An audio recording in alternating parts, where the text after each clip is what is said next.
Монголын үндэсний дээдлигийн 2 удаагийн дэд байр, 2 удаагийн финалист, энэ жилийн дээдлигийн шилдэг 4 багт аваргын төлөө өрсөлдөж байгаа бишрэлт металл сагсан бөмбөгийн баг нь өмнө жилээс эхлэн Азийн аваргуудын лигт Монгол улсыг төлөөлөө орох хэрэг авсан. Ингээд анх удаа энэ оны 3 дугаар сарын 25-ны өдөр Малайз улсад очин тоглолтоо хийж, Малайзын NS Martix шигшээ багийг 12 онооны зөрүүтэйгээр хожиж, Монголын түүхэнд анх удаа тухайн улсын талбайд нь очиж хожил байгууллаа.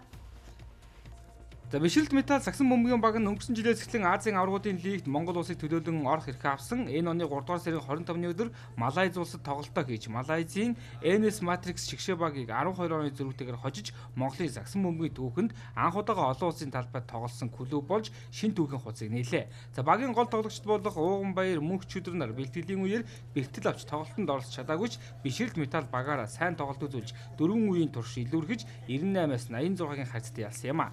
Тоглолтод их баясгалан 21 оноо авсан бол легионер тоглогч Devon Scott 24 оноо, Wesley 28 оноо тус авсан байна.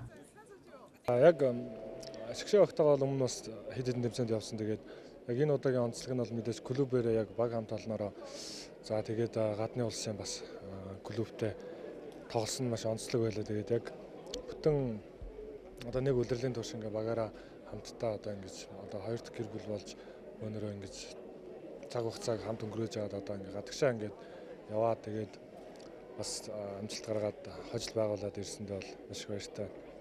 Ерөнхийдөө нэг жоохон бэлтгэлээсээ айсан тэгээд сэдрээч хөдөө гэж бодож ирсэн. Тэгээд дээрэс нэг бэлтгэлийн тоглолтын дээр маань жижиг ах маань юугаа хамраа гэмтэйгээ тэгээ оролцож чадхаарг болоод тэгээд ер нь тиймэрхүү нөхөх шаардлагатай болоод тэр нь гайгүй багтаа жоохон сонсондоо баяртай байна.